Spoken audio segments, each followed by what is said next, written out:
Hello guys, हम discuss करेंगे question जो कि अभी लेटेस्ट दिसंबर 2023 में CSIR नेट में आया हुआ है। क्वेश्चन आईडी नंबर जो है वो है 704094, 4.75 मार्क्स के अंदर आया है। और क्वेश्चन क्या था, consider the Cauchy problem u curl u by curl x plus में curl u by curl y equal to 1, जहां पे एक्स वाई कहां से आ रहे हैं, एक्स आ रहा है आपके पास आर से और वाई आ रहा है ओपन इंटरवल 0 टू इन्फिनिटी से। और प्रॉब्लम का जो इनिशियल कंडीशन दी हुई है वो है U X zero equal to K X, जहां पे के कोई भी आपके पास रियल पैरामीटर है। तो हमको बताना है for which of the following values of k does the above problem has a solution, जो कि डिफाइंड है R cross open interval 0 to infinity, यानी कि x की वैल्यू r से और y की वैल्यू ओपन इंटरवल 0 इन्फिनिटी। इस रीजन पे आपके पास सॉल्यूशन क्या होना चाहिए, डिफाइंड होना चाहिए, क्योंकि वो सभी वैल्यूज का डिस्कशन करना चाहता है। और ऑप्शन में दिए हुए हैं आपके पास कि k की वैल्यू 0 ली जा सकती है, k की वैल्यू -2 ली जा सकती है, k की वैल्यू आपके पास 4 ली जा सकती है, k की वैल्यू 1 ली जा सकती है। देखना है k की किन वैल्यू के लिए सॉल्यूशन एग्जिस्ट करता है इस रीजन पे।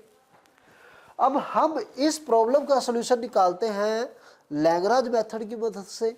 और लैग्रांज एक्सिलरी इक्वेशन क्या होती है हमारे पास, लैग्रांज एक्सिलरी इक्वेशन होती है dx अपॉन में यहाँ पे जो curl u by curl x का जो कोफिशिएंट है डिवाइड में वो इक्वल टू dy अपॉन में यहाँ पे curl u by curl y का जो कोफिशिएंट है वो है 1 एंड du अपॉन में राइट साइड जो आपके पास है दैट इज 1। अब इस लैग्रांज एक्सिलरी इक्वेशन को इसको कैसे सोल्व करेंगे, हम दो फ्रैक्शंस ले लेते हैं। पहले इन दोनों फ्रैक्शंस को लिया हमने dy अपॉन में 1 इक्वल टू du बाई 1। तो हमने दोनों साइड जैसे इंटीग्रेशन किया है, इसका इंटीग्रेशन हो गया y और इसका इंटीग्रेशन हो गया u, प्लस में सब कांस्टेंट c1 ही ऐड कर लेते हैं। तो हमने इसको लिख लिया u minus Y equal to c1, एक साइड ले लिया। सिमिलरली हम दूसरा कोई फ्रैक्शन देखते हैं। दूसरे फ्रैक्शन में हमने फर्स्ट और थर्ड को रख लिया है dx अपॉन में u equal to du upon में 1। यहां से क्योंकि वेरिएबल सेपरेशन इजिली हो रहा था इसलिए हमने ऐसा किया। अब u को इसके साथ से शिफ्ट करेंगे तो u du equal to dx, integration करेंगे इसका इंटीग्रेशन हो जाएगा u स्क्वायर बाई 2, dx का इंटीग्रेशन x प्लस में सब कांस्टेंट c2, x को इधर लेके आए। ये इक्वेशन सेकेंड। अब जब यहाँ पे दो एल सॉल्यूशन इस तरह से निकाल चुके होते हैं u minus Y equal to c1 and u square by 2 minus में x इक्वल टू c2, तो यहाँ से हम दो तरीके से इसको सोल्व कर सकते हैं। या तो हम इस कंडीशन का यूज यहीं पे कर लें दोनों सॉल्यूशन में, या फिर पहले हम जनरल सॉल्यूशन लिखें, उसके बाद जनरल सॉल्यूशन में से आर्बिट्रेरी फंक्शन को एलिमिनेट करें। और जनरल सॉल्यूशन कैसे लिखते हैं कि ये एक सॉल्यूशन है एल सॉल्यूशन, ये दूसरा एल सॉल्यूशन है। जनरल सॉल्यूशन लिखने का तरीका है कि आप किसी एक एल सॉल्यूशन को बाहर रखिए equal to some arbitrary function, दूसरे एल सॉल्यूशन को अंदर रख लीजिए, यानी कि u square by 2 minus X equal to some arbitrary function phi u minus Y. ये है जनरल सॉल्यूशन हमारे पास, जिसको हमने इक्वेशन स्टार नाम दे दिया। अब हमारा पर्पज क्या है, हमारा पर्पज है कि इस कंडीशन का यूज करके इस आर्बिट्रेरी फंक्शन की वैल्यू निकालना कि ये आर्बिट्रेरी फंक्शन एक्चुअल में दिखता कैसा है। अब यहाँ पे हमने कंडीशन लगाने के लिए क्या देखा, ये कंडीशन क्या है, एक तरह से रिस्ट्रिक्शन ही तो है। हमने क्योंकि ये x, y और u ये जो वेरिएबल है ये तो आपके पास डिफरेंशियल इक्वेशन में यूज हो रहे हैं। अब कंडीशन को लगाने के लिए हम कोई टेम्परेरी वेरिएबल का यूज करते हैं जिसको हम बाद में एलिमिनेट करेंगे।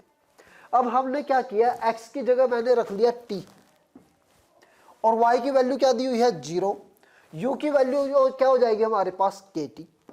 अब ऐसा रखने से ये क्या बन गया आपके पास फंक्शन, u की जगह तो रखेंगे हम kt, x की जगह रखेंगे t और y की जगह 0। ये केवल और केवल इस कंडीशन को जनरल सॉल्यूशन पे हम इंपोज कर रहे हैं, इस रिस्ट्रिक्शन को लगा रहे हैं ताकि हमारे पास रिस्ट्रिक्टेड सॉल्यूशन आ पाए।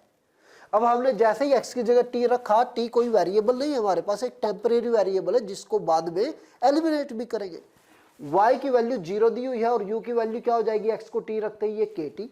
जैसे ही हमने इस इक्वेशन स्टार में रखा u की वैल्यू kt, तो ये हो गया k square T square by 2, minus में x की जगह t, और ये हो गया फाइव ऑफ, ये हो गया आपके पास u की जगह kt और y 0। अब हमारे पास एक तरह से एक आइडिया है कि जो फंक्शन फाई है kt कुछ ऐसा दिख रहा है। अब हम यहाँ पे t को k से मल्टीप्लाई कर लेते हैं और k से डिवाइड कर लेते हैं, ताकि हम इस तरह से kt है आपके पास, ये kt स्क्वायर और ये kt हो गया हमारे पास। अब kt की जगह अगर u माइनस वाई होता, क्योंकि फंक्शन तो इसको जानना है हमको, तो kt को रिप्लेस करते हैं u माइनस वाई से, तो five of u minus Y क्या हो जाएगा यहाँ पे u minus Y square by 2, minus में kt की जगह u माइनस वाई। तो यहाँ से हमको ये जो आर्बिट्रेरी फंक्शन था इसकी एक्चुअल वैल्यू हमको मालूम हो जाती है।